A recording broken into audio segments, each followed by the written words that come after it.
ஒரு ஜென் துறவி, அவருக்கு ரொம்ப வயசாயிட்டுது, கடைசி காலம். நண்பர்களெல்லாம் கூப்பிட்டார்.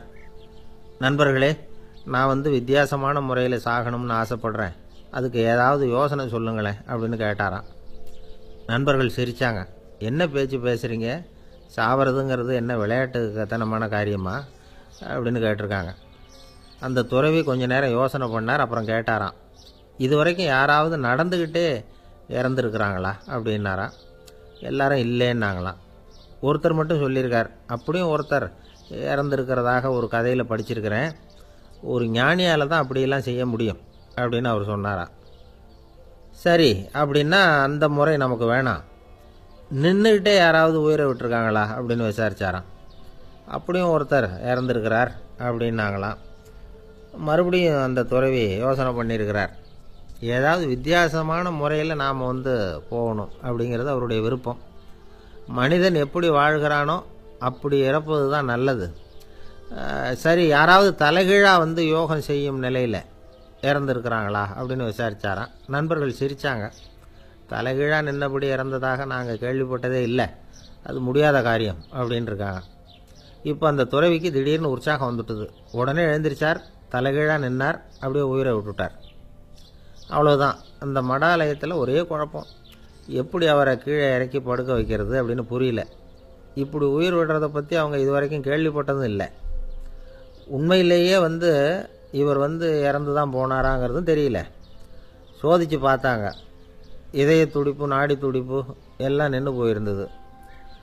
இவர் எப்பவும் இப்படி தான், என்ன பண்ணுறது இப்போது அப்படின்னு சொல்லி எல்லாரும் குழம்பிக்கிட்டு இருக்கிற சமயத்தில் ஒரு பெரிய ஒரு யோசனை சொன்னார். இந்த துறவியோட மூத்த சகோதரி பக்கத்து மடாலயத்தில் இருக்கிறாங்க, அவங்கள இங்கே அழைச்சிட்டு வந்தால் ஏதாவது வழி கிடைக்கும் அப்படின்னார். அந்த அம்மாவுக்கு 90 வயசு. அழைச்சிட்டு வந்தாங்க. ஒரு குச்சியை ஊன்றிக்கிட்டு அப்படியே மெதுவாக நடந்து வந்தாங்க. தம்பி, தலைகீழாக நின்று உயிர் விட்டு இறக்கிறத பார்த்தாங்க. தம்பின்னு கூப்பிட்டு பார்த்தாங்க, ஒன்றும் காணும். உடனே என்ன பண்ணாங்க, தன்னுடைய கைத்தடியால் தம்பியோட உடலை ஒரு தட்டு தட்டினாங்க. ஏப்பா, சாகிறப்பவும் உன்னுடைய குறும்புத்தனத்தை விடலையா, இப்படியாடா சாகிறது, ஒழுங்காக செத்து தொலை அப்படின்னாங்களாம். அவ்வளவுதான். உடனே அந்த துறவி திரும்பி நேராக நின்னார்.